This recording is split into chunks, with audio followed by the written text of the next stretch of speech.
Bonjour. Pourquoi nous devons-nous de penser positivement? Pour cela, nous devons comprendre la façon dont nous fonctionnons. Tout ce que l'on a appris depuis notre plus jeune âge se traduit par la répétition de nos acquis tous les jours de notre vie.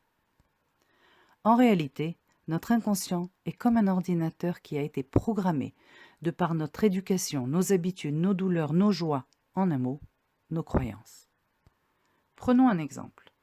Lorsqu'un petit enfant est en train de commencer à manger seul, tout du moins dans nos pays occidentaux, ce qui n'est pas le cas dans d'autres civilisations, notez-le bien. Nous lui apprenons au début à tenir une cuillère, ensuite à se servir d'une fourchette, et enfin d'un couteau. Cela se passe sur une période donnée pendant laquelle, méthodiquement, nous lui apprenons ce que nous avons appris de nos propres parents. C'est ainsi que petit à petit, il s'habitue et comprend progressivement. Et un jour, ayant acquis l'habilité nécessaire, manger avec cuillère, fourchette et couteau, lui semblera automatiquement naturel. Il aura du mal à concevoir de manger sans couvert. Nous programmons ainsi nos enfants comme nos parents nous ont programmés.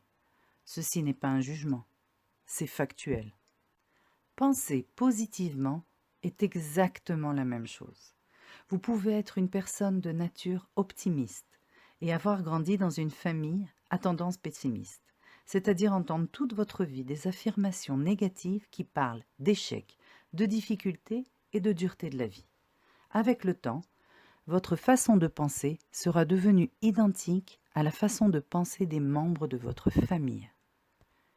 La question va au-delà de savoir si c'est bien ou mal. Car si nous répondons par le bien ou par le mal, nous sommes dans le jugement. Et l'univers ne fonctionne pas par rapport au bien ou au mal. L'univers ne réagit que par rapport à votre énergie. Si cette énergie vous convient, personne ne pourra vous persuader du contraire. Mais est-ce que vous voulez cela pour vous-même? Pour cela, je vais vous donner un exemple. Si vous avez été élevé dans la croyance que vous devez vous battre pour réussir et que vous ne pouvez rien obtenir sans lutter, vous vous retrouverez toujours en opposition continuelle pour réussir. Il est tout à fait possible que vous atteigniez vos objectifs, mais au prix de combien d'efforts? D'autres ont été élevés avec la croyance qu'ils peuvent atteindre leur but, qu'ils se sont fixés, mais seulement s'ils donnent le meilleur d'eux-mêmes. L'idée essentielle est qu'en faisant de leur mieux, ils y arriveront.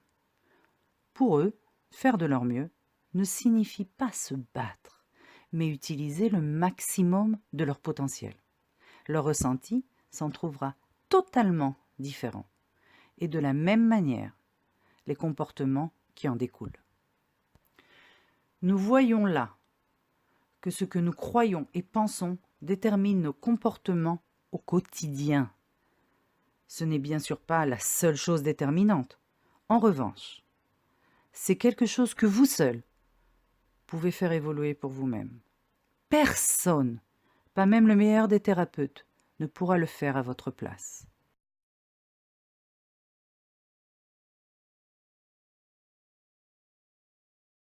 Tous les matins, vous recevrez une phrase qu'il sera bon de vous répéter tout au long de la journée. Il se peut que certaines de ces phrases vous paraissent logiques, car elles iront dans le sens de vos pensées. D'autres, en revanche, pourront vous sembler stupides, dénuées de sens, voire irréalistes. C'est là que se trouvera l'intérêt du travail à accomplir sur vous-même. Il faudra parfois aller à l'encontre de vous-même. Vous aiderez ainsi votre pensée à changer, à évoluer, de façon à être en phase avec le fonctionnement que vous désirez atteindre. Au début, tout cela pourra vous paraître superficiel et irréel, au point peut-être de vous demander à quoi bon tout cela.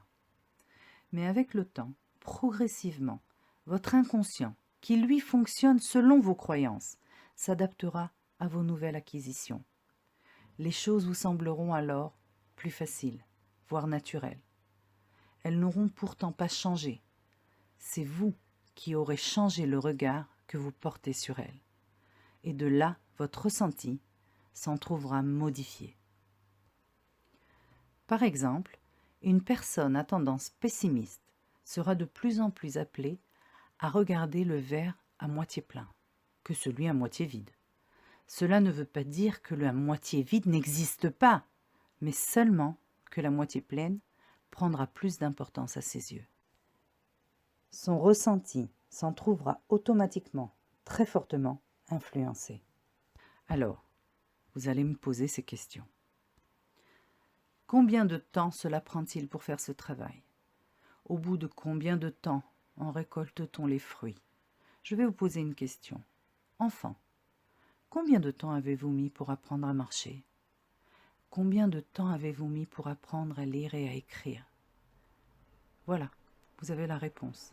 Pourquoi une année entière? Alors on commence? Ce qu'il vous reste à faire est juste de vous inscrire en remplissant votre nom, prénom et surtout votre adresse email.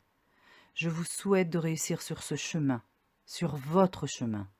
C'est le plus beau cadeau que vous puissiez vous faire. À bientôt.